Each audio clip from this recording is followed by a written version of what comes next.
Regional do Trabalho da 10ª Região. E teremos também aqui, depois da exposição dos nossos dois palestrantes, a intervenção do José Reginaldo Inácio, que é da Confederação Nacional dos Trabalhadores da Indústria.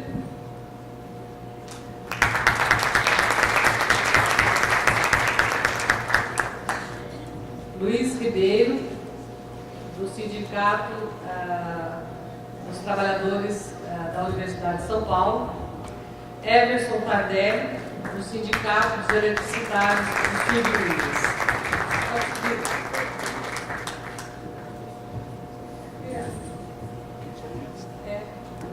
Eu queria agradecer a presença de todos aqui da mesa, né?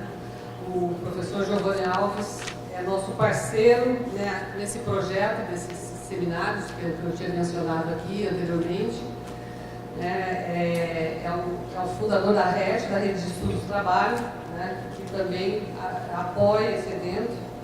E o Giovanni é companheiro nosso aqui desde as primeiras edições do Seminário de Saúde do Trabalhador. Temos a honra de receber então, o professor Grijaldo Fernandes Coutinho, pela primeira vez no seminário, mas a gente espera contar com outras, né? E os companheiros aqui. Então eu vou passar, já vendo a questão da hora, a gente passa, nós combinamos aqui, o professor Giovanni primeiro, né? Fazer a exposição dele. A gente tem uns 30 minutos para a exposição, né? E depois a dinâmica dessa mesa seria 30 minutos para cada um dos palestrantes e depois um questionamento de cada um dos sindicalistas e aí a gente abre o debate para o público. Bom, então vou passar para fazer a primeira questão. Eu passo então para o Luiz Ribeiro, que é representante do Sindicato dos Trabalhadores da USP. Obrigado ao Giovanni e ao desembargador Coutinho pela belíssima explanação, realmente fizeram um resumo quase dos problemas vivenciados pelo Sindicato dos Trabalhadores na modernidade. E realmente esse enfrentamento, ele é urgente, na verdade eu diria até que ele já está atrasado, nós estamos sendo engolidos, né, por essa onda de terceirizações, e a terceirização tem causado estragos terríveis dentro da Universidade de São Paulo, que é onde está o Sindicato dos Trabalhadores da USP. A terceirização acontece de forma bem clara nos trabalhadores mais básicos. Começou na USP pelos vigias, os vigias foram terceirizados, agora eles estão terceirizando tudo que for possível, né? Então, no processo de sucateamento dos restaurantes, e o restaurante de Ribeirão Preto, por exemplo, já serve marmitex, por falta de trabalhadores. Para chegar a esse ponto, eles abriram um PIDV, e um número de cerca de 10% dos trabalhadores da USP aderiu, e aderiu não porque estavam insatisfeitos com o trabalho na universidade, mas porque desde a gestão passada, do Grandino Rodas, já havia um processo de assédio moral sobre os trabalhadores, desqualificando os trabalhadores e jogando a culpa da crise da universidade nas costas dos trabalhadores. Então é uma coisa orquestrada, uma coisa que foi feita para realmente destruir a imagem do trabalhador. E isso nós estamos falando, a universidade é considerada a melhor do Brasil. Imagina nas federais o que está acontecendo. Não me surpreende essa greve de 115 dias. Então há um ataque, não só na iniciativa privada, mas também no Estado brasileiro, aos trabalhadores, e há uma tentativa de terceirização de tudo que for possível. Na USP, a gente brinca, inclusive, que a terceirização não é uma novidade, porque a Faculdade de Medicina de Ribeirão Preto, que é considerada uma das melhores do país, há mais de 20 anos terceiriza o professor, através de uma fundação. O professor tira férias ou vai para o exterior por 2, 3 anos, ao invés de abrir um concurso, mesmo que seja o professor temporário, não. É o professor pela fundação. E quanto esse professor vai ganhar? 1/3, 1/4, 1/5 do que ganharia um professor titular. Então a terceirização é um mal que vem acontecendo faz tempo, não é recente não. Só que a gente não se dava conta da gravidade desse processo. E aí isso está estourando também no sindicalismo. Nós temos hoje na USP um número de trabalhadores muito menor, cerca de 2.000 trabalhadores a menos do que nós tínhamos em 1989. E o número de vagas cresceu mais ou menos na ordem de 56% a 58%, e o número de pós-graduandos aumentou na ordem de mais de 100%. Então, tudo cresceu, o número de trabalhadores ficou parado.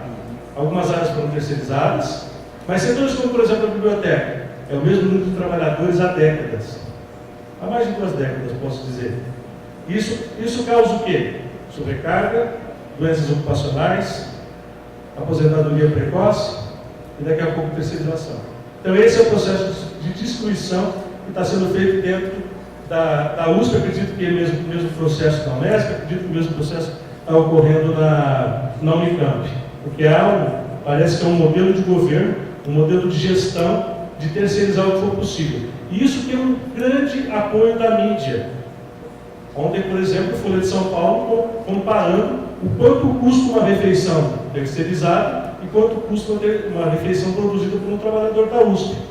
E ainda faz quase uma chacota lá, dizendo que o trabalhador da USP custava mais de R$2.000 para trabalhar no bandejão e tranquilamente contraria um trabalhador para fazer a mesma função na empresa privada por R$900. Então, esse é o mundo de trabalho que eles querem. É um mundo achatado mesmo, onde todas as conquistas que nós tivemos nos últimos anos sejam jogadas por terra. Então, professor Giovanni, esse desafio que nós temos, que os sindicatos têm, ele é bem mais complexo do que nós sindicalistas imaginávamos. Inclusive, vou contar para vocês um fato. Nós temos 2 diretores demitidos no Sindicato dos Trabalhadores da USP. Um deles é o Brandão. Sabe por que o Brandão foi demitido? Claro, tinha outros processos já correndo, mas o último deles, porque ele se meteu numa greve de terceirizados que estava acontecendo dentro da USP, foi lá junto com os terceirizados para fazer com que eles recebessem seus direitos, aí teve uma briga lá, culparam o Brandão pela briga, porque era a única pessoa que podia ser identificada. E a USP demitiu, porque ele estava defendendo os terceirizados. Então é realmente complicado até para nós, diretores. Nós somos criminalizados a todo momento pelas lutas que a gente faz pelos terceirizados. É como se dissesse, não se metam com os terceirizados, não é da sua conta. E aí, para fincar mesmo a posição, no último Congresso de Trabalhadores da USP, nós aprovamos estatutariamente que é função do nosso sindicato defender os terceirizados. E levamos isso, inclusive, para o Congresso da Conlutas, que é a nossa central sindical, que foi ratificado como indicação para que todos os sindicatos que têm o mesmo tipo de problema, ou seja, a terceirização, e quase todos eles vão ter daqui para frente, e também defendam os terceirizados como parte de sua base. Mesmo existindo sindicatos picaretas, que na maioria das vezes, infelizmente, os sindicatos dos terceirizados são picaretas, mesmo existindo isso, nós vamos fazer frente para lutar contra os terceirizados, contra a terceirização em todos os níveis. Queria aproveitar e fazer uma outra questão aqui para o nosso desembargador, que acabou de acontecer uma greve do IPT em São Paulo. O IPT é um instituto de pesquisa tecnológica, é um órgão do governo do Estado, e me surpreendeu o acordo coletivo lá que foi proposto pela Justiça. Uma das cláusulas, vou ler para vocês. Concessão de abono de 5 dias de trabalho não fracionados a ser usufruídos no período de vigência do presente acordo. Ou seja, a Justiça deu 5 dias de folga para os funcionários por eles terem feito a greve. Mas, em contrapartida, estabilidade de 90 dias, ficando autorizada a dispensa de até 50 trabalhadores, dando-se preferência àqueles que manifestarem interesse em ser dispensados. Está no acordo coletivo do IPT, que eles poderão mandar embora 50 trabalhadores. E aí a gente fica com aquela grande dúvida. Uma parte da Justiça está do nosso lado, uma parte da Justiça faz uma coisa desse tipo. Como é que a gente reage? Muito obrigada, Luiz. Passo a palavra ao Everson Kardec, que é do Sindicato dos Eletricitários do Sul de Minas. Boa tarde a todos. O professor Giovanni fez um apontamento eu entendi, se eu estiver enganado, professor, mas entendi como uma cobrança, né, ao movimento sindical. O sindicato tem que organizar, incluir os terceirizados na luta, que tem que fazer muita coisa. Tem que fazer muita coisa. Agora, as condições materiais concretas para que isso aconteça, eu costumo dizer que só quem está na pele do sindicalista sabe o que é essa correlação de forças com o capital. Né? A terceirização, só para a gente ter uma ideia, nosso sindicato, Eletricitários do Sul de Minas, cumprimento também o colega Zé Henrique aqui do Cid Elétrico, que está aí presente, né? O Sindicato dos Eletricitários do Sul de Minas mudou seu estatuto em 2001, 2002, dando abertura para a representação dos terceirizados. Isso 10 anos após o início do processo de terceirização na Companhia Energética de Minas Gerais. Só que o processo ainda estava muito lento, havia muito pouco terceirizado, mas já houve essa abertura do Estatuto do Sindicato, ou seja, representa também os trabalhadores que prestam serviço à indústria de energia elétrica. Mas isso está no papel até hoje. Né? Está no papel até hoje, e eu estou no sindicato desde quando houve essa mudança. Né?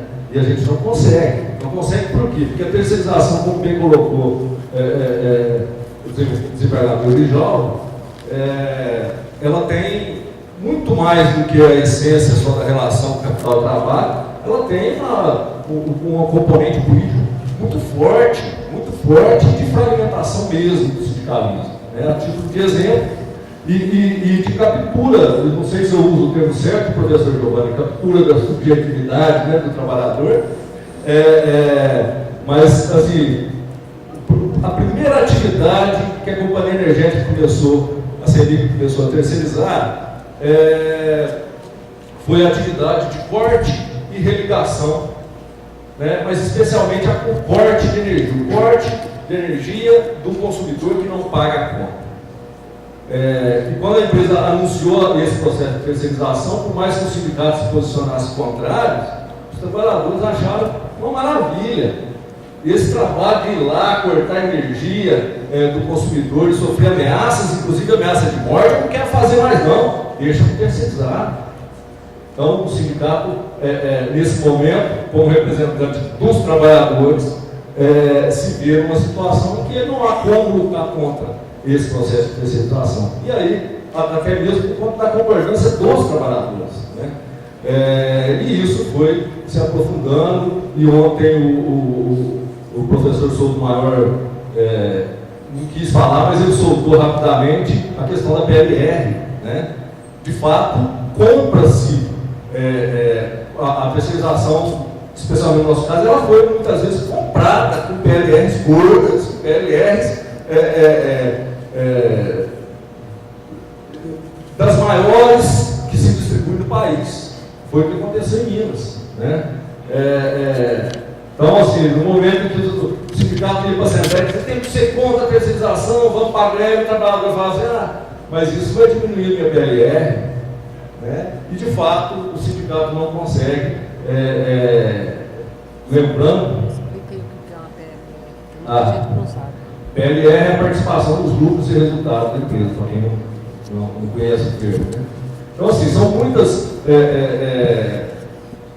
situações que são colocadas ao sindicalismo e que ele perde a força de fazer a luta por conta do posicionamento dos próprios trabalhadores, não criticando o trabalhador nesse sentido, mas porque há um conjunto de coisas que domina a alma do trabalhador, né? E aí, nesse sentido, o sindicato... E outra questão, né? A gente tem que ter discernimento para saber que o sindicalismo ele tem a permissão do Estado burguês capitalista para funcionar. Uma permissão que está inscrita no direito capitalista do trabalho, como diz o professor Wilson Ramos Filho, foi indicação de uma leitura indicada pelo professor Lijal. Então, assim, direito capitalista do trabalho. Eu fiz um trabalho que eu chamo a justiça do trabalho e justiça do capital, que é o que é de fato. Se o direito é capitalista, a justiça é do capital. Não há justiça do trabalho. Não há justiça do trabalho. Muito pelo contrário, a injustiça do trabalho. E sim, a justiça do capital. Então, esse é o grande embate. Esse é o grande embate. Você, o sindicato, tem permissão para funcionar e tem a permissão para chegar até determinado ponto da luta. O ponto máximo, que é a greve, ao se instituir a greve, o sindicato passa a lutar contra os trabalhadores que não querem fazer greve, contra a justiça do capital, contra o próprio capital, contra o Estado, enfim, as condições materiais concretas para o desenvolvimento da luta de classe não estão colocadas. No máximo, o papel principal que o sindicalismo tem é o papel de formação de consciência de classe. Bom, concluindo, trazendo para o assunto principal na cicatrização, eu tenho dito, repetido, na verdade,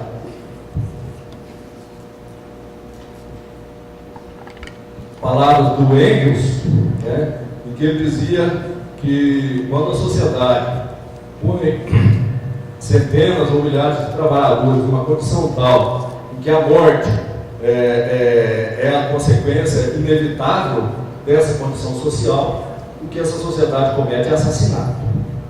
Eu tenho dito isso, participei de algumas audiências públicas a respeito do PL 4330 e dizendo nesses termos, quem apoia o PL 4330 são assassinos, deveriam estar na cadeia. Bom, eu faço uma pergunta para o professor Grijalvo, nesse sentido, até que ponto poderíamos utilizar do direito capitalista do trabalho, mas não só do direito capitalista do trabalho, do direito capitalista penal, do direito capitalista civil, para botar os gestores dessas empresas na cadeia. Eu acho que esse é uma grande sacada que precisa ser utilizada através do judiciário para infernizar a vida de quem está fazendo isso com os trabalhadores. Eu acho que é isso. Muito obrigado. Obrigado, Luiz. Everson. Então, agora, Zé Reginaldo está com a palavra para fazer a sua questão. Eu queria também estar aqui compartilhando o agradecimento ao Giovanni Alves, do Grijalvo, duas pessoas que a gente já conhece de outras atividades, e numa delas, em Mato Grosso, eu lembro de uma intervenção do professor Giovanni, em que ele cobrou do movimento sindical que nós atuássemos mais, fizéssemos uma ação sindical mais científica, e nesse momento alguns dirigentes ficaram empolvorosos, dizendo que o Giovanni estava lá querendo ensinar o beabá à ação sindical, e precisávamos desse beabá. Foi bem compreendido, e desde então, esse momento lá, em princípio desse século, vamos dizer assim, passou, a partir de então, várias entidades sindicais passaram a fazer pesquisa efetiva, pensando na situação da classe que representa, dos trabalhadores que representa. Isso foi muito positivo. Do ponto de vista do Grijalvo, foi muito interessante que uma das atividades nossa, pensou-se que na palavra do juiz, ele então era juiz à época, ele faria uma fala mais tranquila, menos agressiva, menos combativa, e nesse momento a fala mais revolucionária, mais transformadora que houve no debate foi a do Grijalvo. Então a gente, desde então, se sentiu muito ligado ao Grijalvo, e tanto é que quando saiu a lista tríplice da sua indicação ao tribunal, nós fomos uma das primeiras pessoas a pedir para a instituição ser rafeneira nessa indicação. A gente fica feliz de você ter sido escolhido. A gente até se sentiu surpreso. Será que o Grijalvo vai passar esse crivo? Não pela competência, porque competência ele tinha demais, e isso é muito claro para a gente. Então, eu queria aproveitar esse momento para citar essas duas passagens, que para mim foi bastante importante e histórica para a ação sindical brasileira.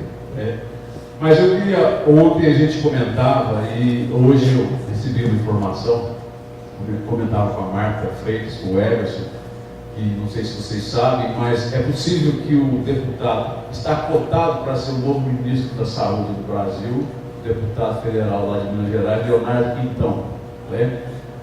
Eu comentava a respeito dessa figura ontem numa discussão, em outro momento no primeiro dia, que o Leonardo Quintão nada mais é do que um sujeito que está relatando o marco regulatório da mineração brasileiro, e nesse marco regulatório ele não quis, em momento algum, tratar da questão da saúde do trabalhador e tampouco da questão ambiental e das terras indígenas. No entanto, ele está em vias de assumir o Ministério da Saúde, ou seja, um sujeito que não tem a mínima preocupação com a saúde, em vias de assumir o Ministério da Saúde, né? Esse é um ponto, né? Isso eu estou fazendo essa colocação para entrar na discussão de ordem política. Foi falado alguns temas e aqui eu quero me ater a 2 pontos de ordem política. Ontem me questionaram sobre a questão da possibilidade ou não da reforma sindical, desculpa, né? E essa questão da reforma sindical é um tema muito caro à estrutura da sociedade brasileira, mas tem que se compreender uma reforma, o que é essa reforma. Então, nesse sentido, a gente tem como uma referência, Giovanni e Grijalvo, que as atuais tendências da ação sindical brasileira, existe atualmente uma maior institucionalização das centrais sindicais do Brasil, e existe uma tendência também de maior intensificação da partidarização das lideranças sindicais, né?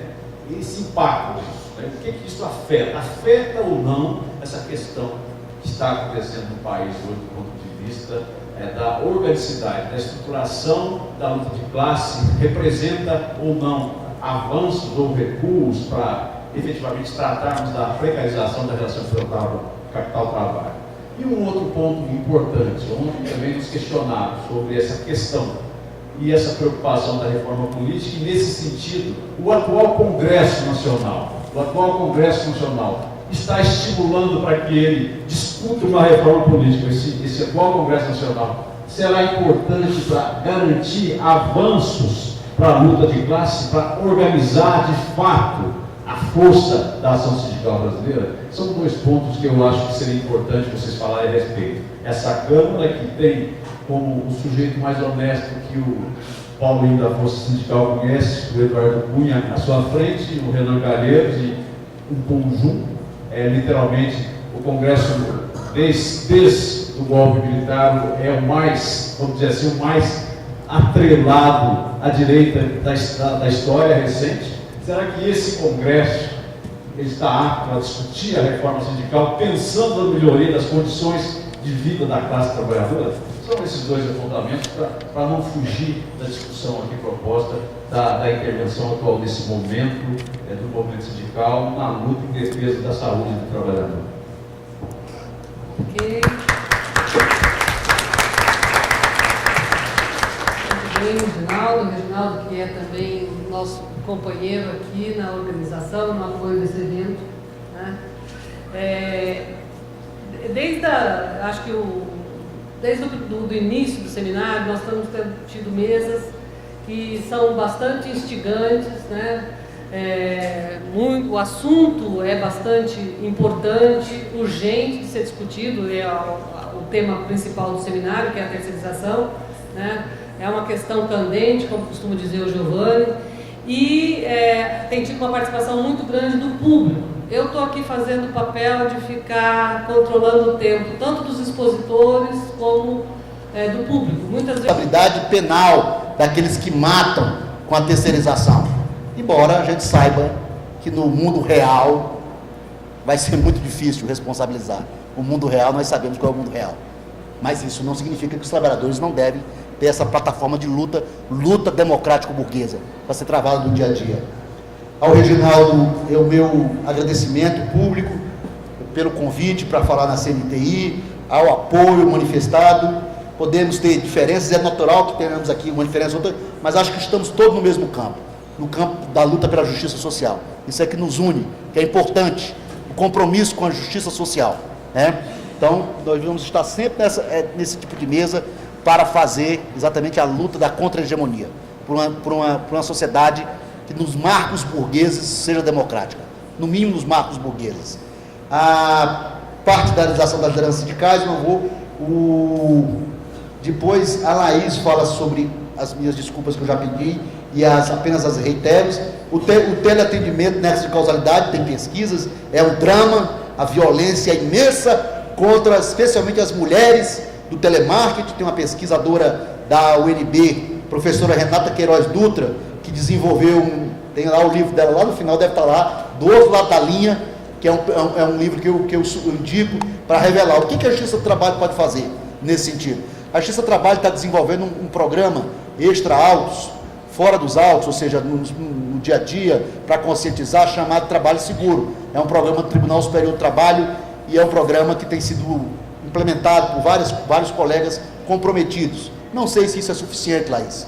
Sinceramente, não sei se é suficiente. Eu acho que o que mais pode resolver no âmbito da Justiça do Trabalho é a Justiça do Trabalho não tolerar essa violência, é ser cada vez mais enérgica, com medidas que possam impedir a continuidade do trabalho degradante, com medidas que possam efetivamente, se for o caso, fechar a fábrica, com medidas, com imposições, com multas pesadas. Eu acho que esse tipo de ação que vai funcionar muito mais, com todo o respeito ao trabalho seguro, que é um trabalho de conscientização, que é um trabalho de despertar, mas eu acho que essa questão, ela é de uma outra natureza, ela é uma natureza que envolve lucros, que envolve mais-valia, então não se resolve se a Justiça do Trabalho, não é só a Justiça do Trabalho que vai resolver, mas o que a Justiça pode fazer para mudar esse quadro é não ser tolerante com os acidentes e com as violações aos direitos humanos da classe trabalhadora. Se ela cumprir esse papel sem tréguas, ela estará fazendo muito bem. É assim que eu vejo, né? Por último, a Laís falou também sobre para fazer a prevenção, já respondi, e a Viviane falou sobre o Sindicato da Construção Civil. Para mim, o Sindicato da Construção Civil é o Sindicato dos Trabalhadores da Construção Civil. Esse representa todos os trabalhadores, não existe sindicato terceirizados. Esses sindicatos terceirizados, eles não passam, na minha compreensão, de uma ficção política e jurídica. E quem representa os trabalhadores é o sindicato, exatamente, que representa os trabalhadores da empresa principal. É assim que eles devem estar unidos, no mínimo do ponto de vista político, para depois reivindicar juridicamente, travar esse debate. Travar esse debate da justiça é importantíssimo, embora nós saibamos, e aí vem minha outra preocupação. Se eu não tenho nenhuma esperança que esse Congresso possa fazer qualquer legislação no sentido de proteger o trabalho, seria ilusório esse, ou de ontem, ou de antes de ontem. Não há clima para isso. O de hoje é talvez, como um colega Reginaldo disse, o mais conservador. Qualquer medida que for para o Congresso Nacional vai ser para precarizar, vai ser para diminuir. É esse o Congresso Nacional que nós temos, um Congresso Nacional extremamente conservador, mas tenho preocupação com o próprio Poder Judiciário. Né? O Supremo Tribunal Federal proferiu muitas decisões nos últimos 8, desde 2006, uma pesquisa que eu começo a desenvolver agora sobre esse tema, e eu fiz um elenco de 20 decisões tomadas pelo Supremo Tribunal Federal, e decisões quase todas elas no sentido de diminuir a proteção trabalhista, até revogando e cassando as decisões do TST, inclusive no campo da terceirização. Então eu estou muito preocupado também, falo isso como pesquisador, de quem estou vendo, vai ter um receio, nesse tema da terceirização, se o Congresso não legislar, e tomara que não legisle, porque vai pior, vai ser esse quadro que eu apontei, eu tenho receio do que pode ocorrer no âmbito do Supremo. E no âmbito do Supremo, se o Supremo disser que a terceirização pode fazer tudo, ela é pior do que no âmbito do Congresso, porque aí ela limita, inclusive, a ação de boa parte dos intérpretes que vão seguir a sua jurisprudência. Então eu tenho preocupação também com o grau de judicialização dessa matéria de relação de trabalho no âmbito do Supremo Tribunal Federal. Acho que os trabalhadores têm que estar muito atentos, porque tem 20 temas lá que já foram decididos, e tem mais 20 ou 30 que estão todos aguardando decisão, inclusive a terceirização, do âmbito do Supremo.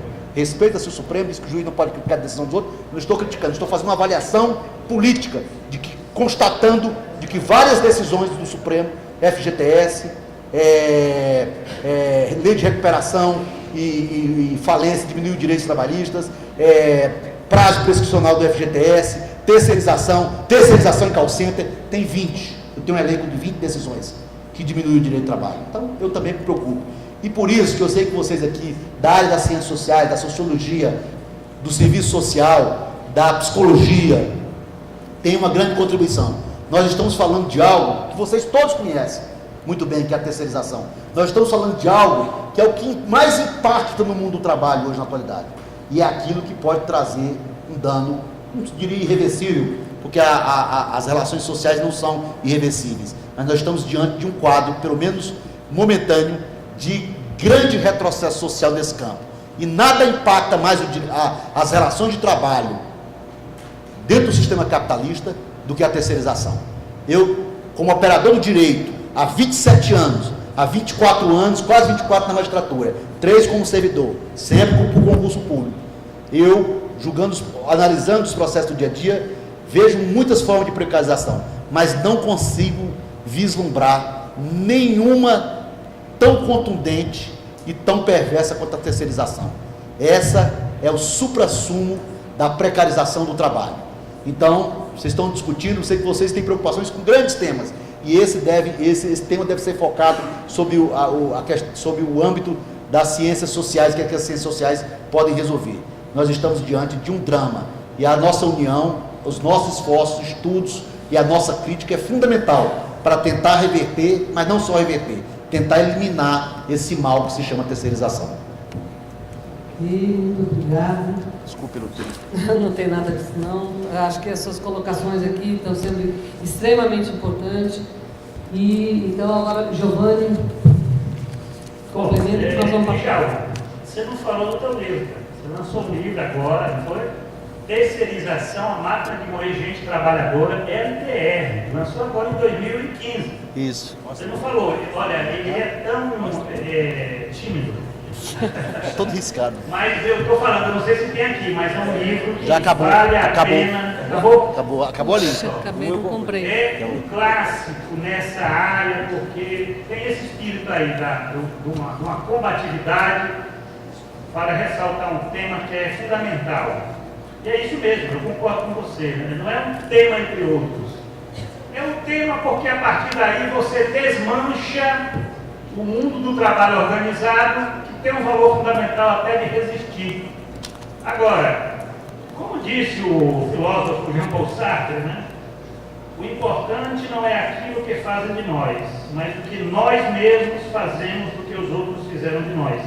Então, quer dizer, a questão se coloca como é que nós, eu falo mais assim, eu falo sindicatos, falo partidos, falo intelectuais, ativistas, né? Como é que nós vamos estar atuando neste novo e precário mundo do trabalho, que é a característica do século XXI, não nos iludamos, certo, gente? Isso aí é luta de classes, então nós temos que estar preparados para lidar com essas circunstâncias, né? Esse desafio do capital. Há cerca de quase 25 anos, eu defendi uma dissertação na Unicamp e foi publicado um livro. Esse livro agora saiu uma segunda edição, está inclusive à venda, que ele se intitula Os Limites do Sindicalismo, Marx, Engels e a Crítica da Economia Política. Esse livro é de 1991, governo Collor, né?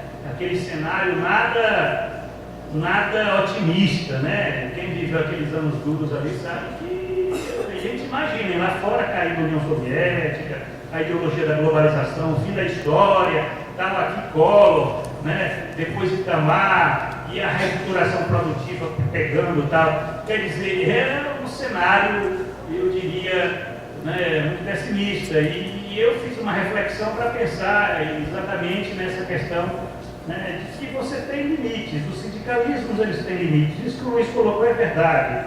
Nós não podemos estar, muitas vezes, né, cobrando muito dos sindicalistas, mesmo aqueles combativos, certo?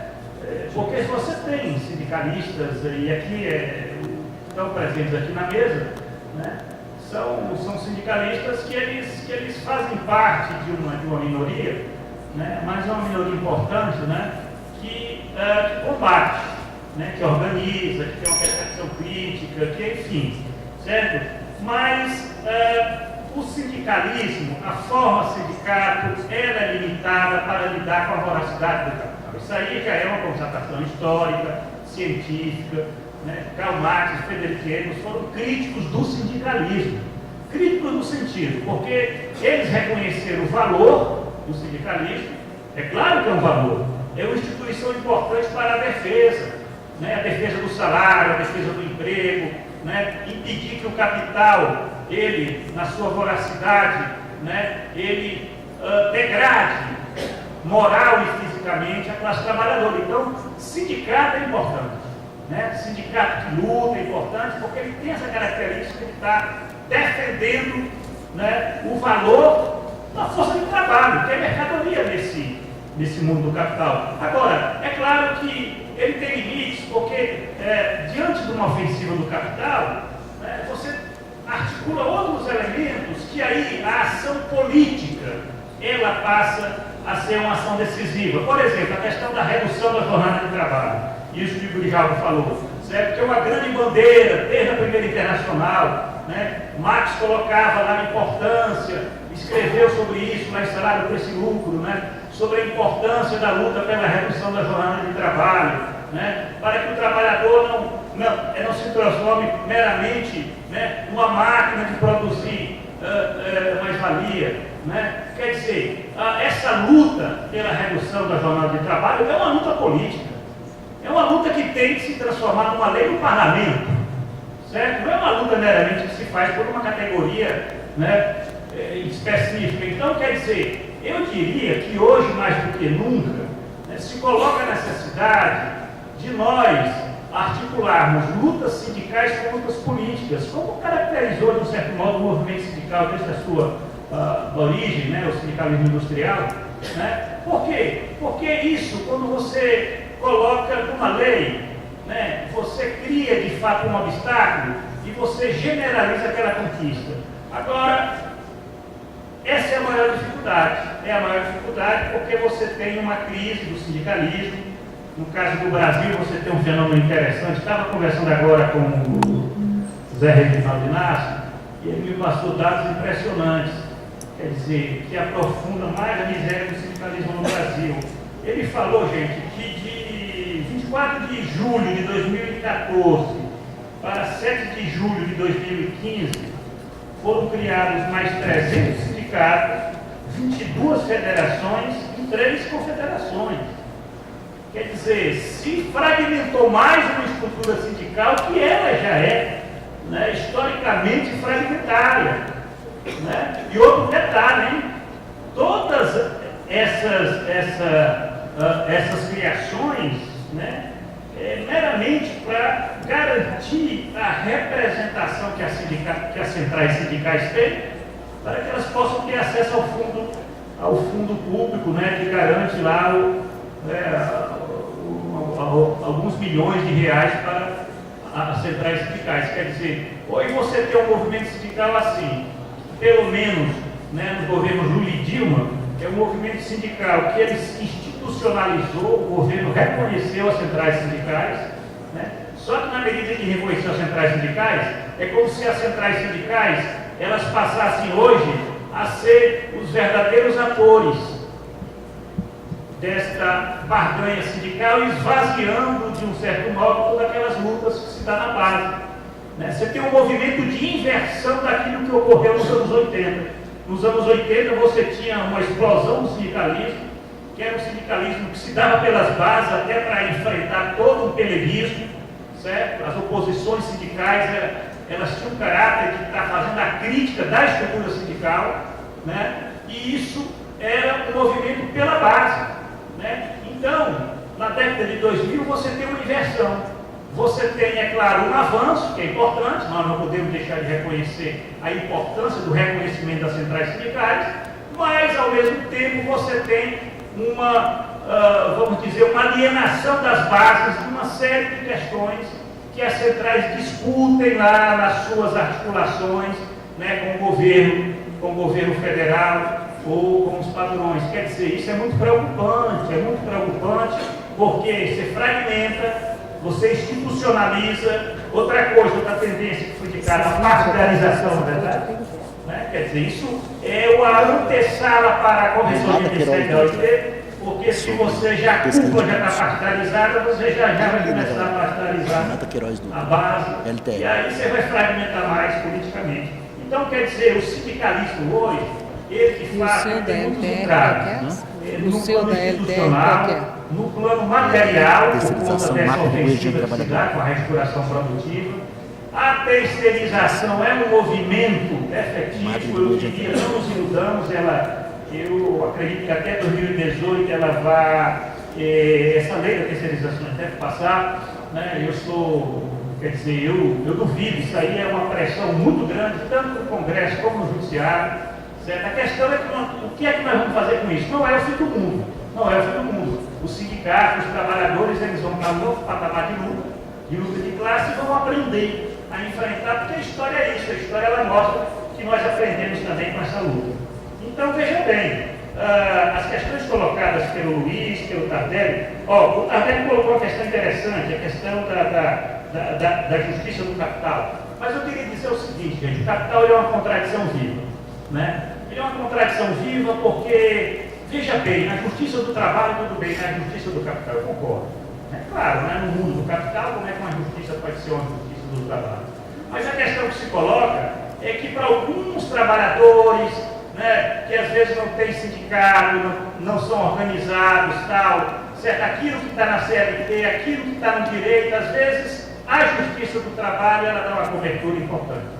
Né? Quer dizer, no aspecto mesmo civilizatório, isso que o Grijalvo falou, certo? É uma disputa que a gente faz.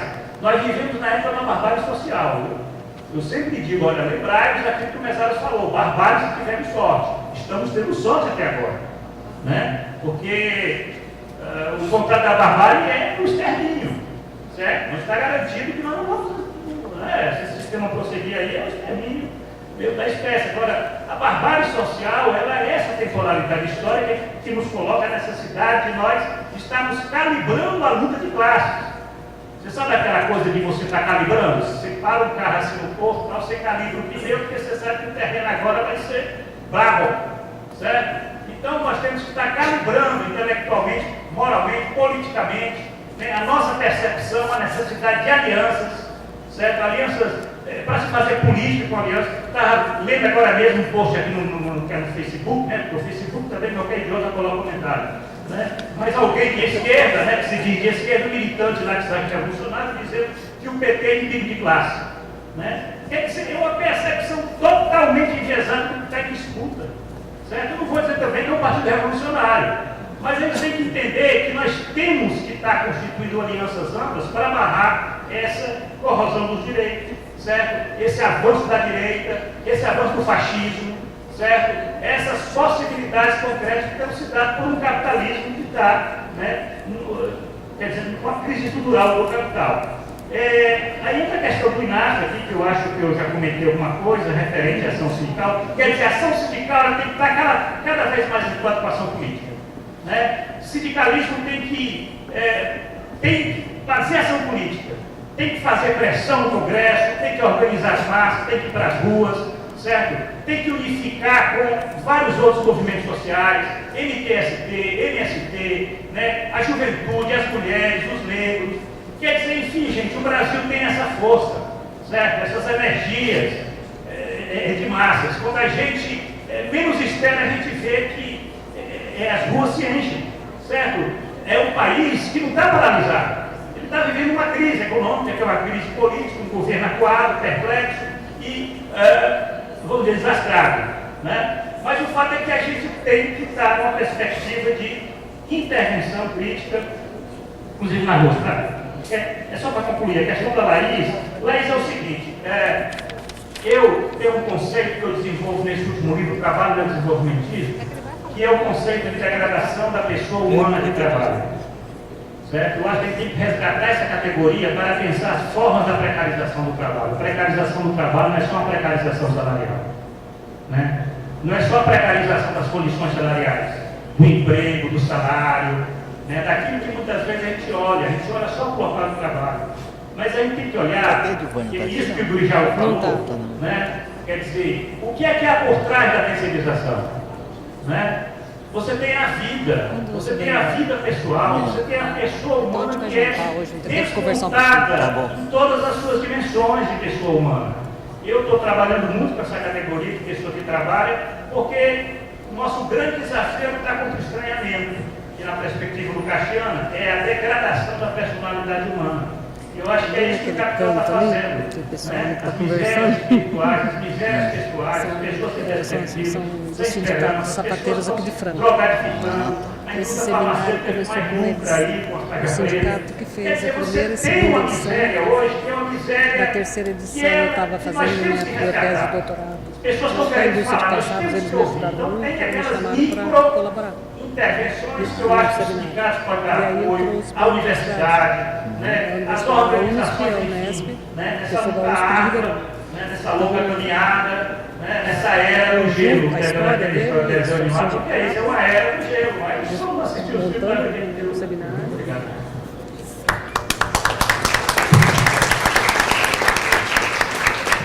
Bom, então vamos passar para a segunda e última rodada de, acho que de perguntas. Eu não sei, eu tenho 5 inscritos, eu não sei se tem mais alguém que vai querer se inscrever.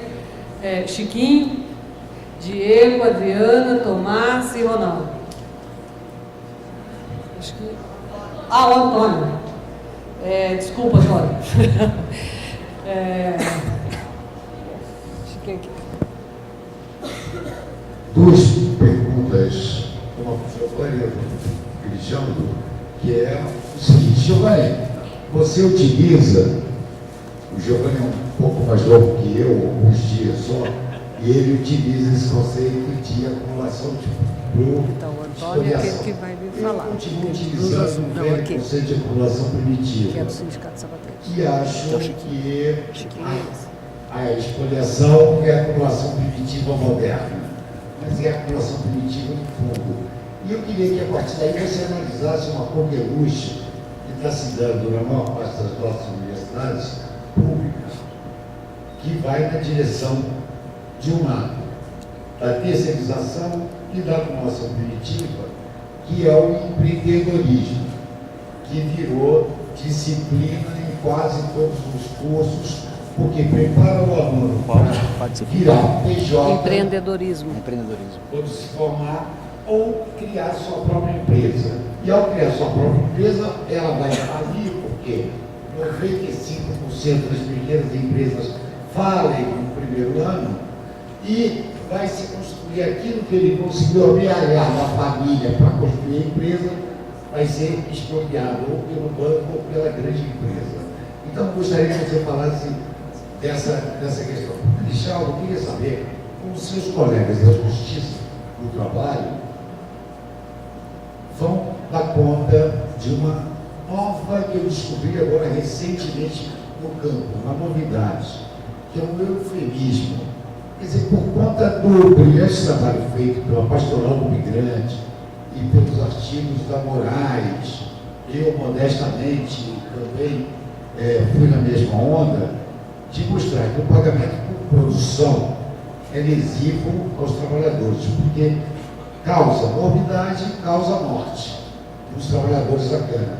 E entrevistando agora recentemente várias usinas de grupos transnacionais, eles acabaram com o pagamento por produção, mas criaram um outro pagamento que é o rendimento variável. O rendimento variável não é nada mais, nada menos do que o velho pagamento por produção com uma roupa nova. Por quê?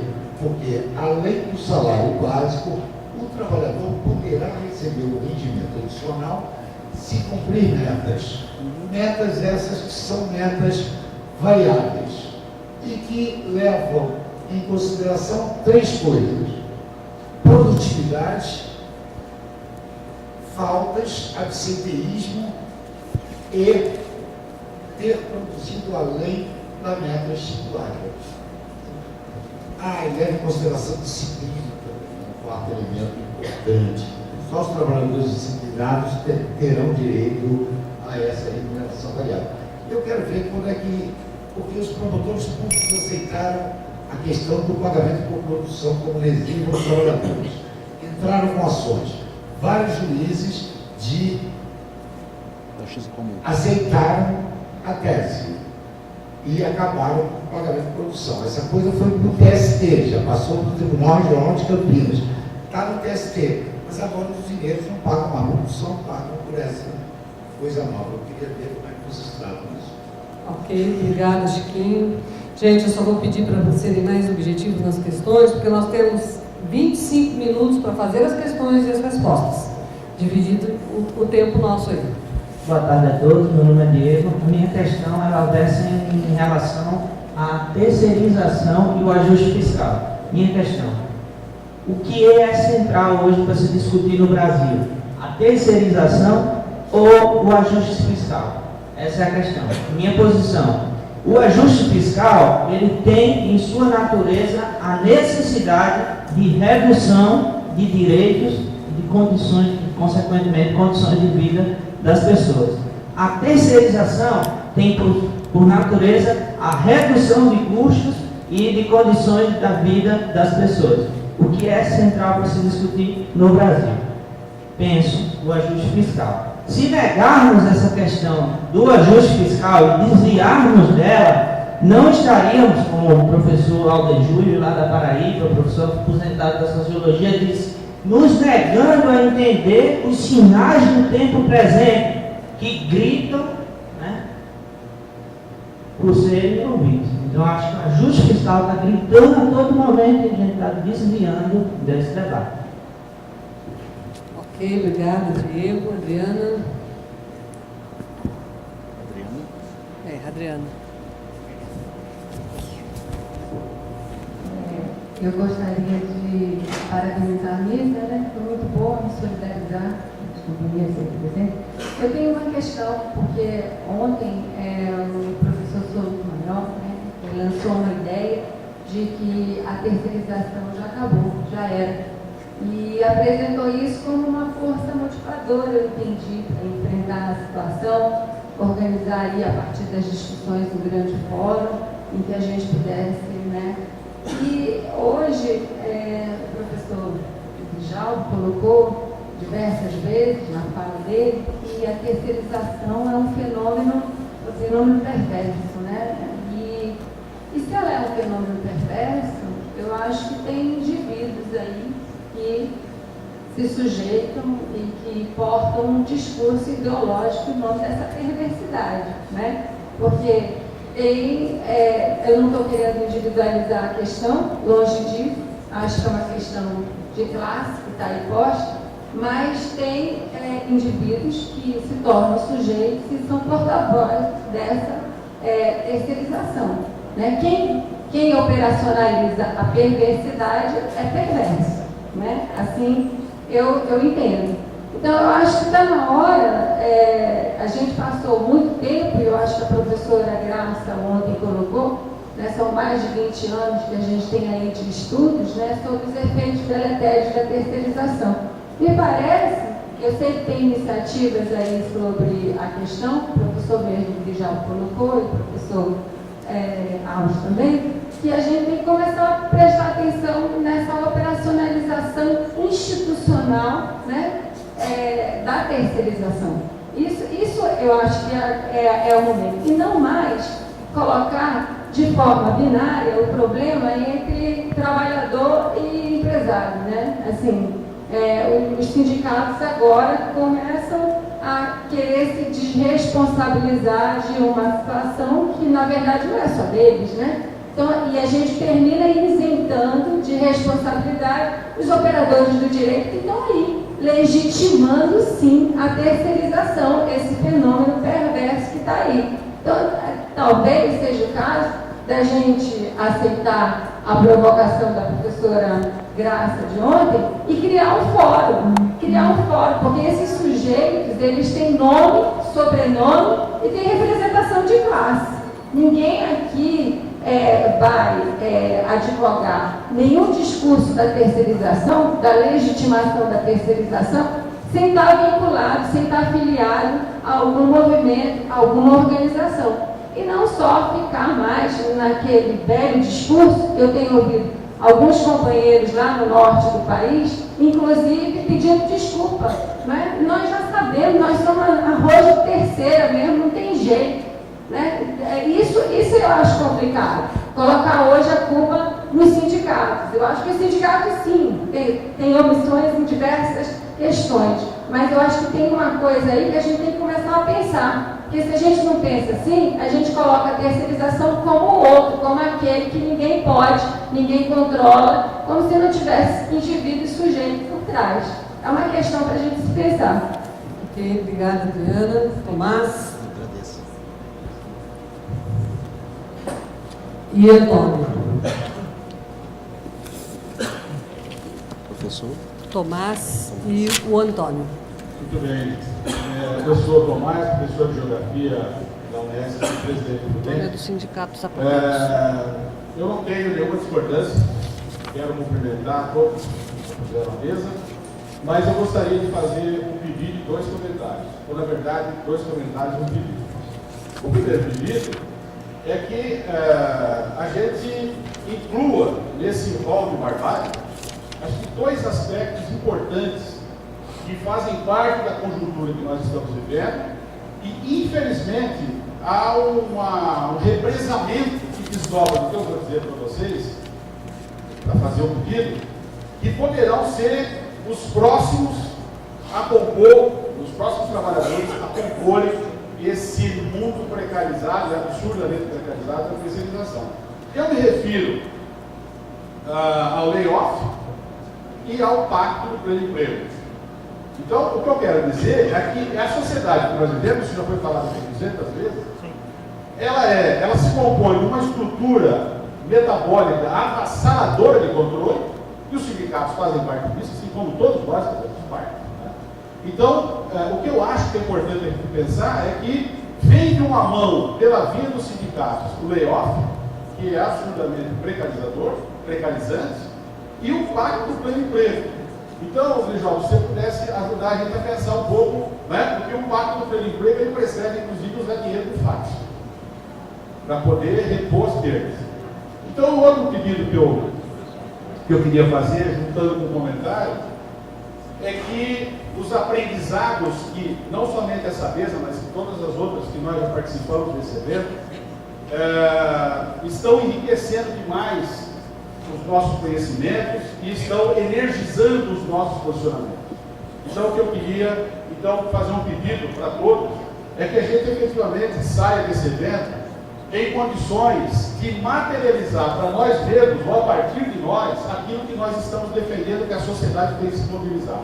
Porque aqui tem pesquisadores de várias faixas etárias, estudantes de vários níveis, sindicalistas, dirigentes, capas pretas de toda a gradação de estrela do homem. Nós temos aqui uma infinidade de pessoas com grande contributo para a luta política. Então, se a gente está aqui, estamos ouvindo esses especialistas, pessoas que têm uma grande contribuição a dar, não somente para nós, mas para os movimentos sociais e para a sociedade. Então, que a gente então faça esse esforço. E aí, Grijal, por Giovanni e todos os colegas, eu gostaria que vocês comentassem esses 2 aspectos que eu acho que é o exército de reserva potencial para entrar nessa destruição massiva da terceirização. Começa pelo Giovanni agora, né? Não, ainda temos o Antônio, né? E aí encerramos então as questões. O Antônio, que é do Sindicato Sapateiros aqui de Fundo. Boa tarde. Bom, pessoal, eu fiquei 15 anos, na verdade, como diretor do sindicato, 98 até 2013. Hoje sou professor porque eu não consegui manter na luta devido à disputa sindical, onde a justiça determinou que um outro sindicato, sem autorização, inclusive dos trabalhadores, pudesse atuar, e com isso está aí a justiça, como foi tema de alguns assuntos, e eu tive que ir para outro setor, né? Mas me ligo junto aí com o pessoal. Bom, a questão é o seguinte, é que nas falas, em alguns momentos, colocaram a questão do desafio do sindicato. Né? E o desafio do sindicato, ela vem dentro de um questionamento, de uma situação que a gente fica pensando o seguinte: nós tivemos um problema anteriormente, lá na década de 80, né, que é a questão do trabalho infantil.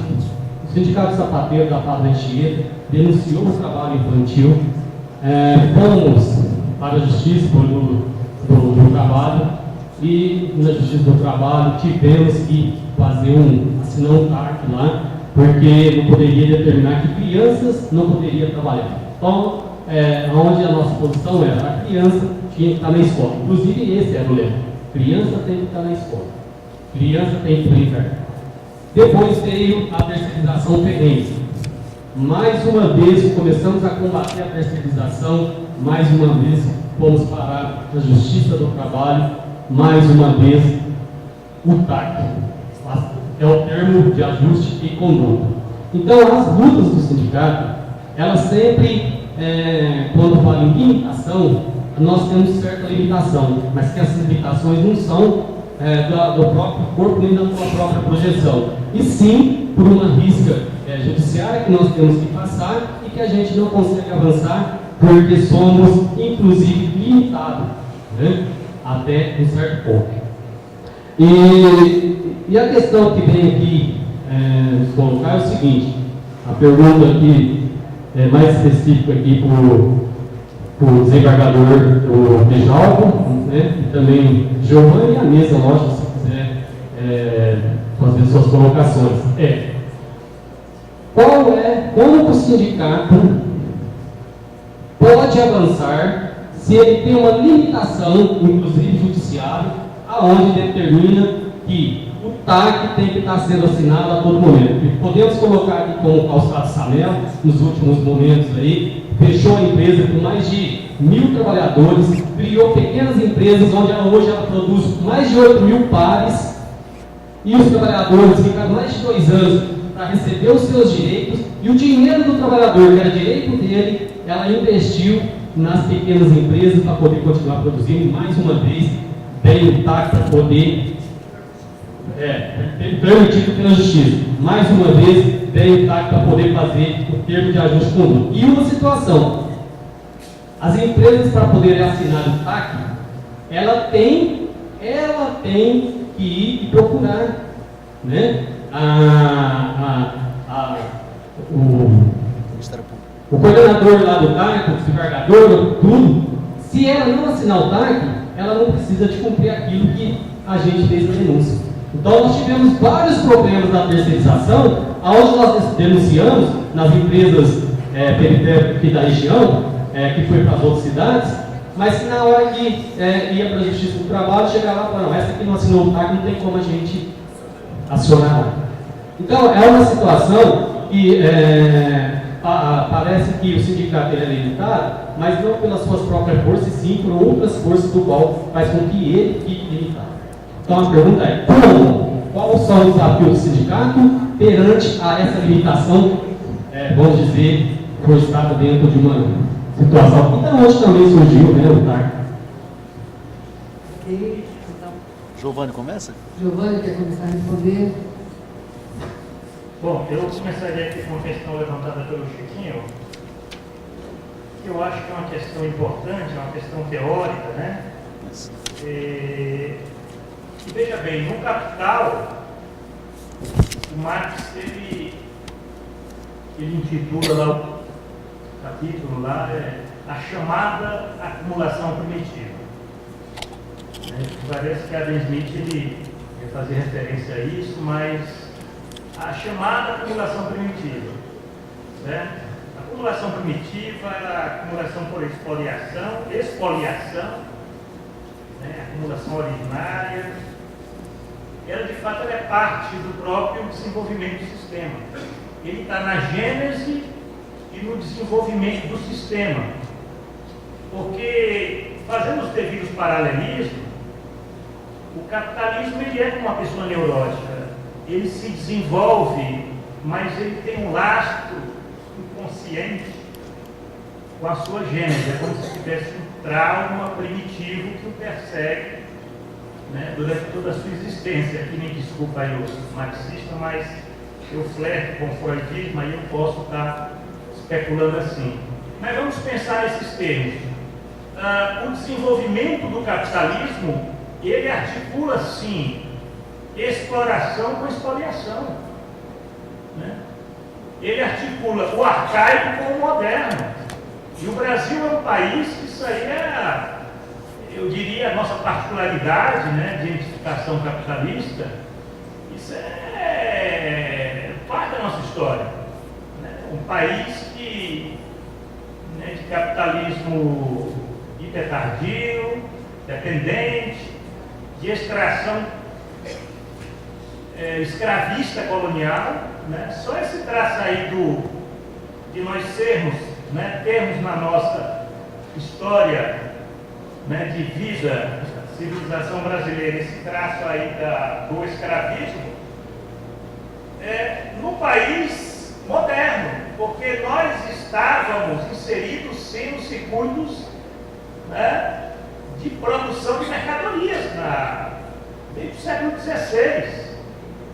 Mas nós desenvolvemos aqui toda uma forma arcaica que era o escravismo. Né? Que era o escravismo. Então, quer dizer, você tem essa dialética sempre entre exploração e expoliação. No caso do capitalismo global, essa dialética ela se torna mais candente pelo próprio caráter de crise estrutural do sistema.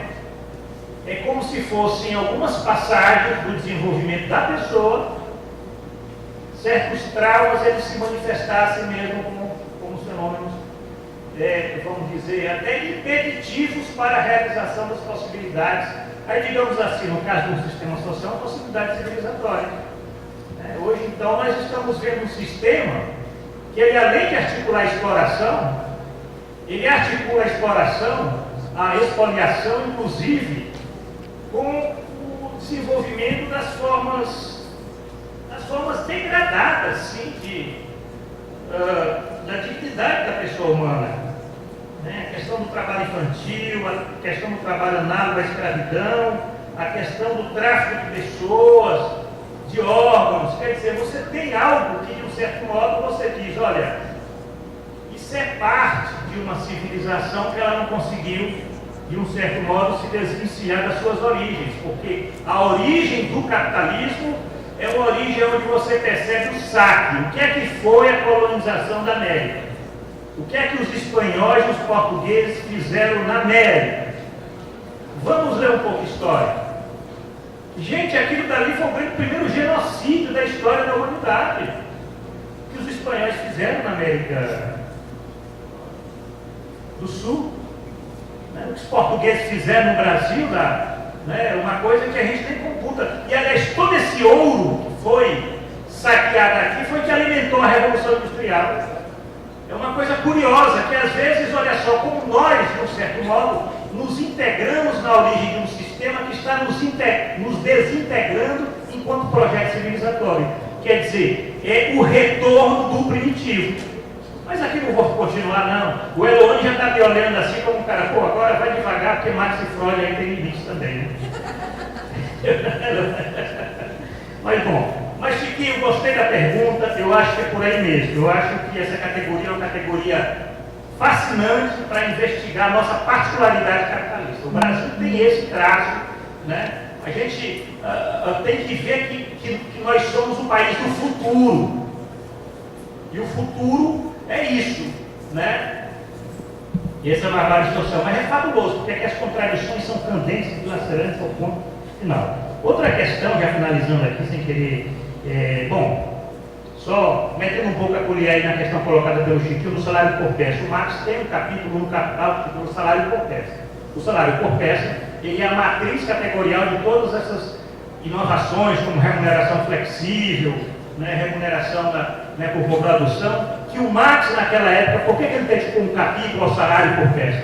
Porque, na verdade, essa é a forma mais perversa de exploração do capital. E hoje ela está se verificando, hoje se disseminando com a questão das metas, aquilo que eu já discuti, já coloquei para vocês. O Diego coloca uma questão que daria um seminário, terceirização e ajuste fiscal, isso é uma questão muito... não vou comentar isso aqui de uma forma direta, mas eu acredito que é parte do que na minha fala eu já coloquei. né? Isso aí é a discussão do orçamento público, tem que haver sim com essa questão da ampliação da terceirização. A ampliação da terceirização ela vai onerar mais os cofres públicos, vai sim, porque a gente esquece que o trabalhador lesionado ele onera sim o fundo público.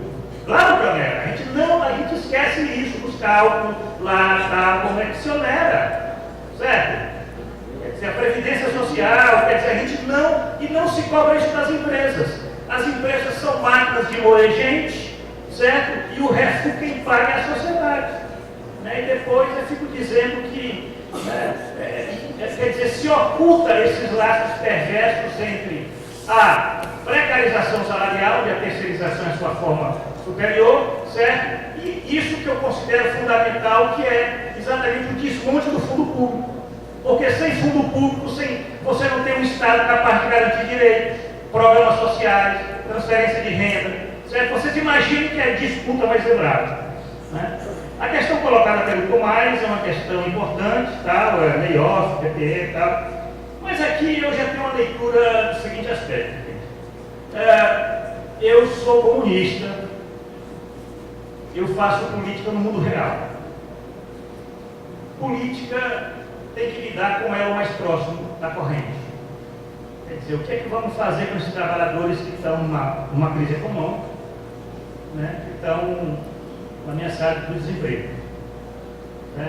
Vamos pensar isso concretamente. Assim, ninguém pode esperar o socialismo para tentar resolver certas questões. A gente tem que lidar, né, com certos programas, com certas iniciativas que eles garantam aquilo que pelo menos a gente tem que estar lutando, gente. Chama-se preservar a dignidade humana, a autoestima, certo?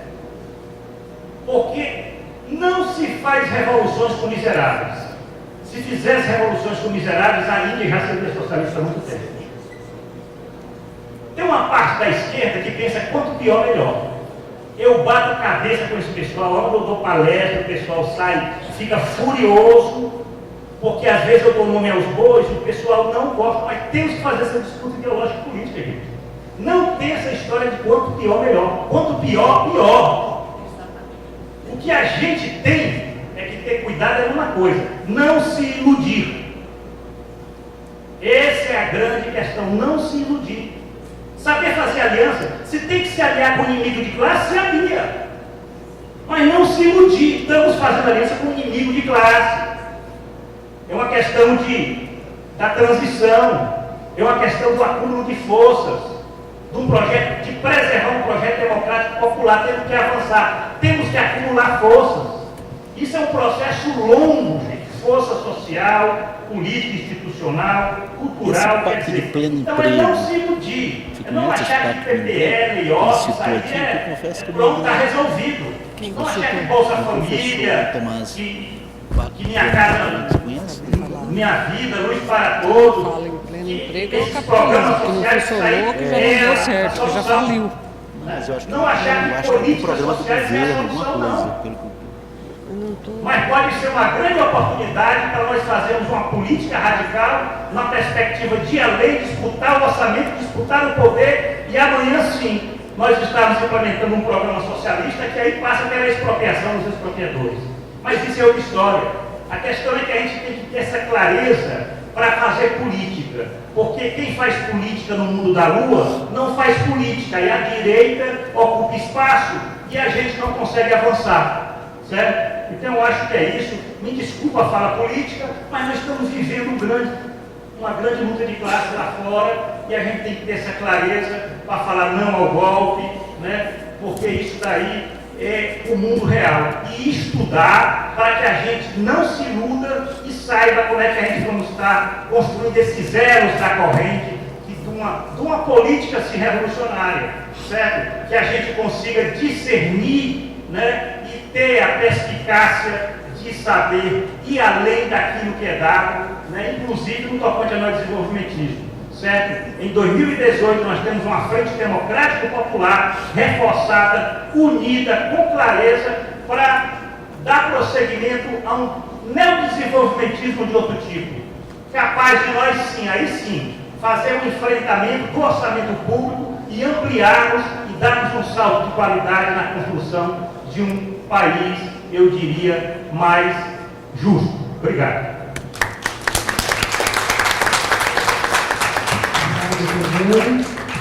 Posso? Pode falar. Obrigado. Bom, professor Chiquinho,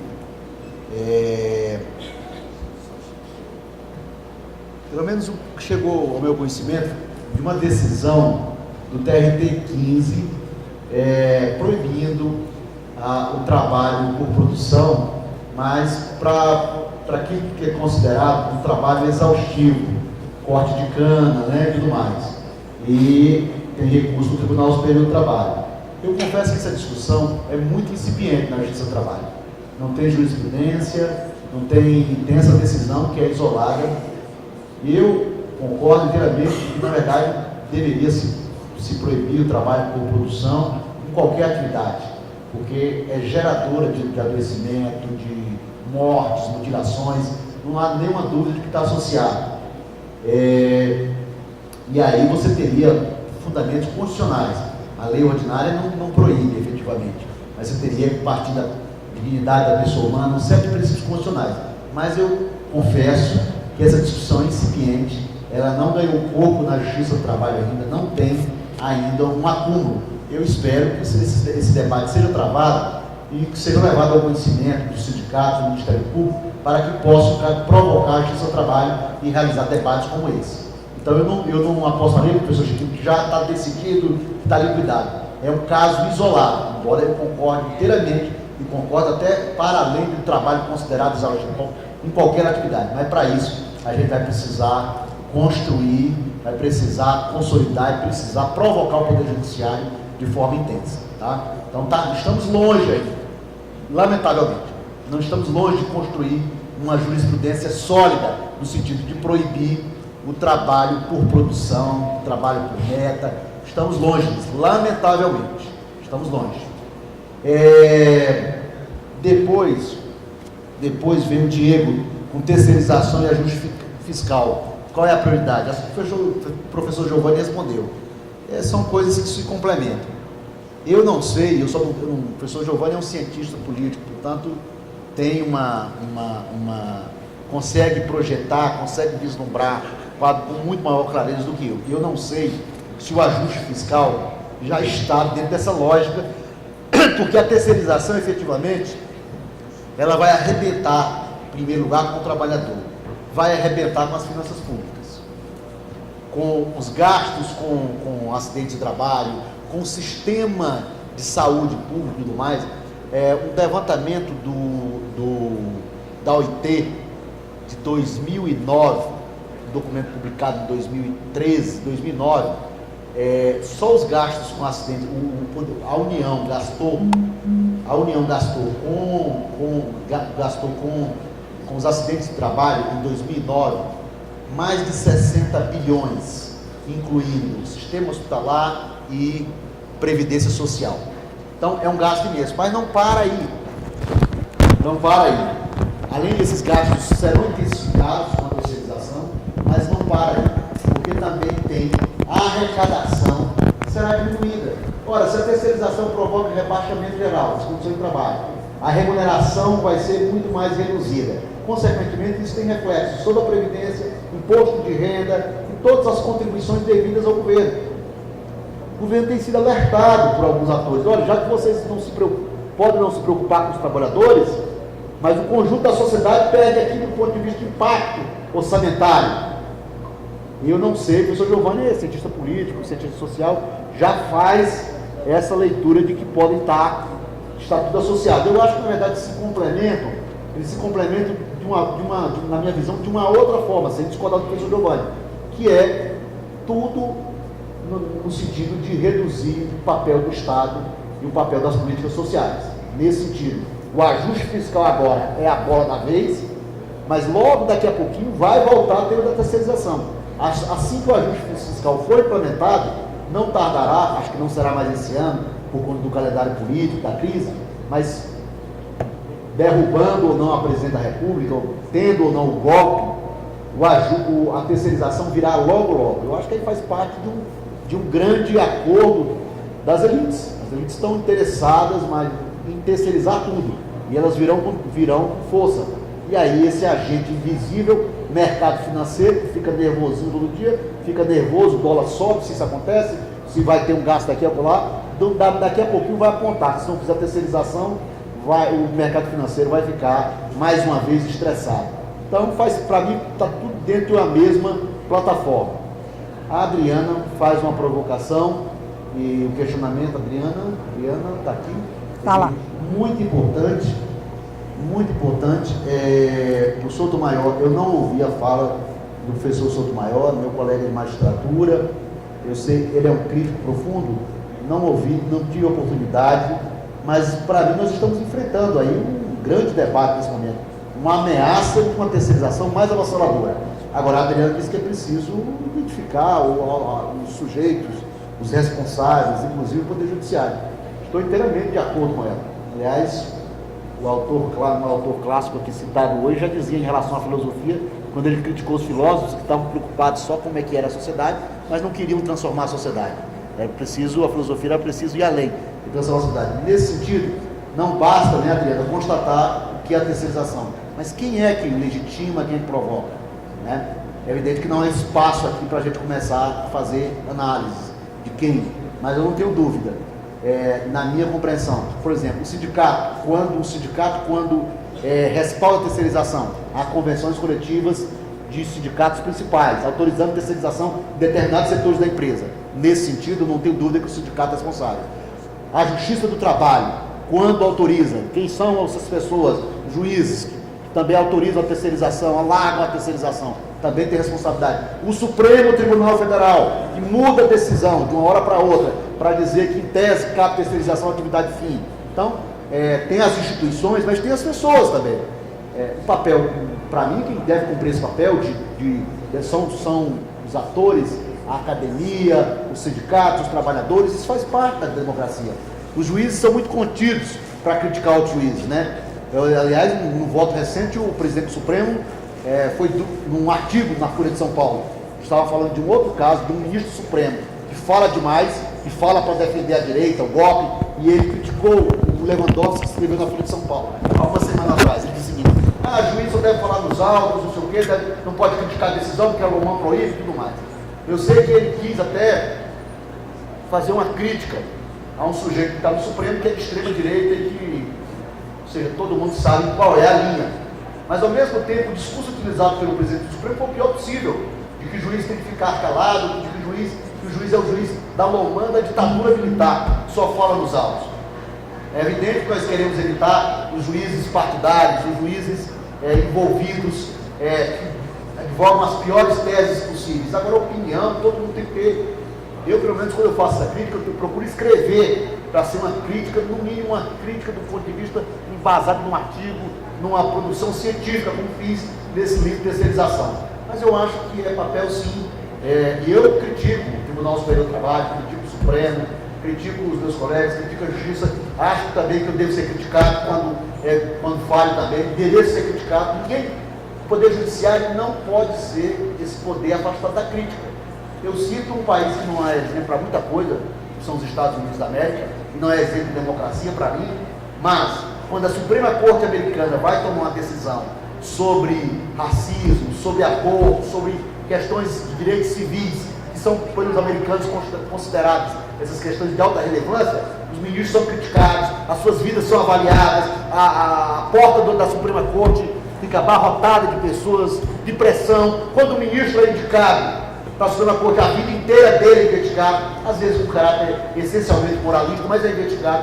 Então nós temos ainda, Adriana, na minha compreensão, uma leitura profundamente equivocada de uma lei da ditadura militar, de que o juiz não pode falar, mas que o juiz também não pode ser criticado. Pode sim ser criticado. Pode sim ser criticado.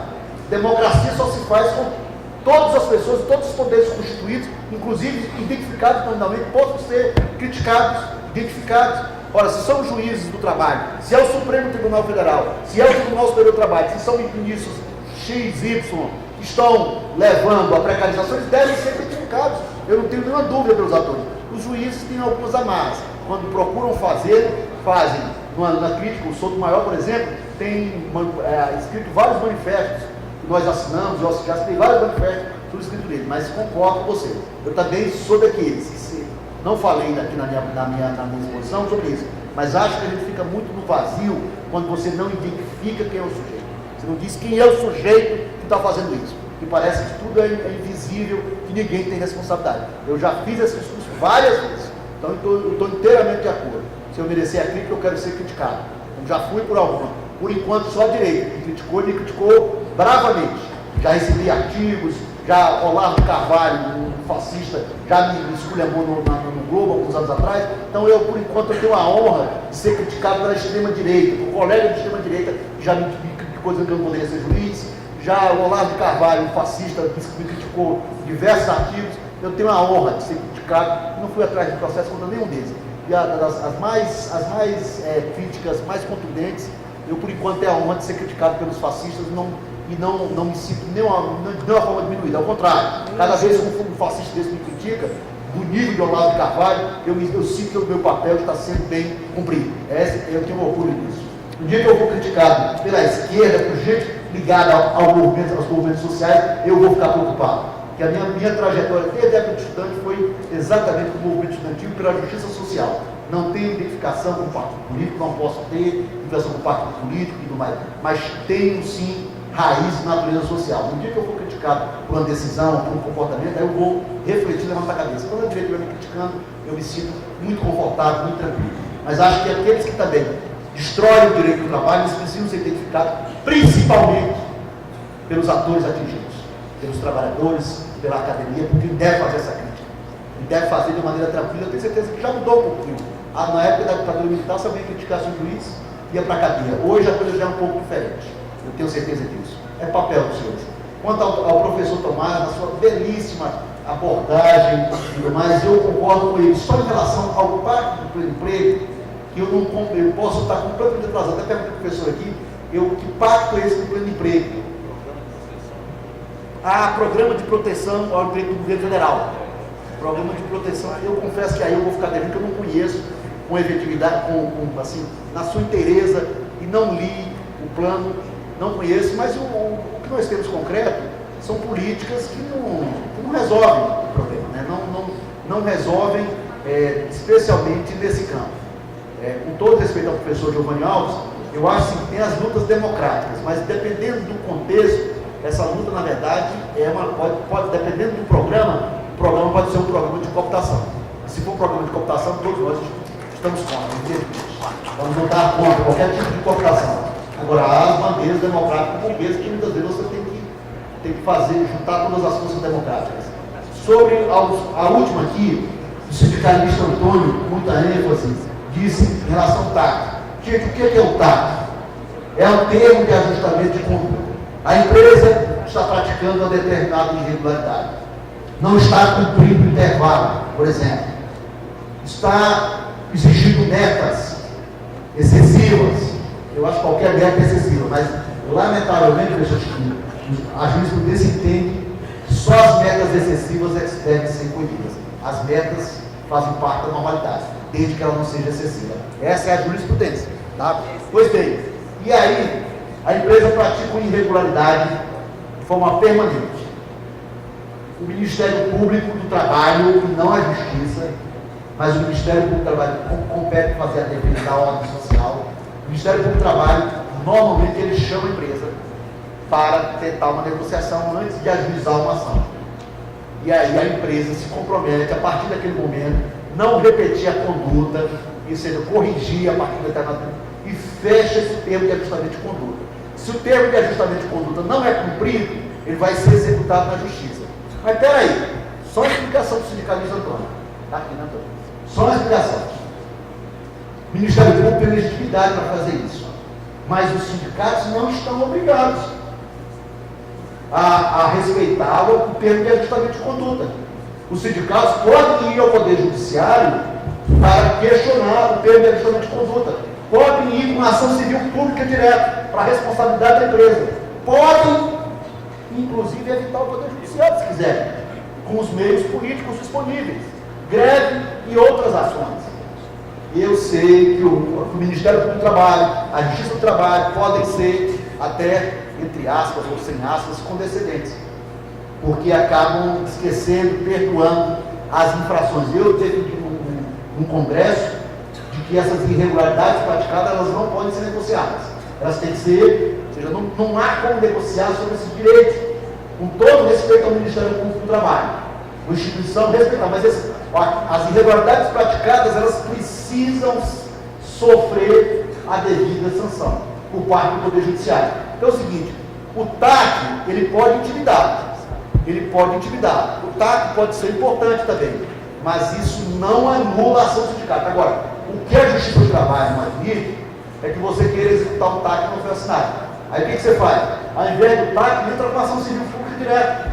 Vai ajuizar a ação civil pública contra aquela empresa. Agora, eu repito, não sou do Poder Judiciário, mas acho que os trabalhadores não devem depositar todos os seus esforços, todos os seus esforços dirigidos à Justiça do Trabalho. Existem outras lutas que antecedem a Justiça e o Ministério Público do Trabalho. Há um autor importante, um argentino do direito, Christian Kurz, é argentino, mora na Espanha, que ele tem os direitos sociais como direitos exigíveis, e que ele fala, Antônio, sobre a importância da justiciabilidade dos direitos sociais. O que é isso? Dar concretude aos direitos sociais por intervenção da Justiça e do Ministério Público. Essa é uma luta importante, uma etapa importante, mas não é, na minha compreensão, não é a principal, especialmente do ponto de vista do sindicato. Existem outras lutas que podem ser travadas antes. Agora, se o Judiciário acaba legitimando o Ministério Público, merece ser objeto de crítica, de questionamento, de tensionamento, faz parte do processo. Mas os sindicalistas não precisam ficar vinculados ao TAC. Aliás, sabendo do processo de negociação do TAC, podem e devem exigir a participação. E o TAC não é para perdoar irregularidades.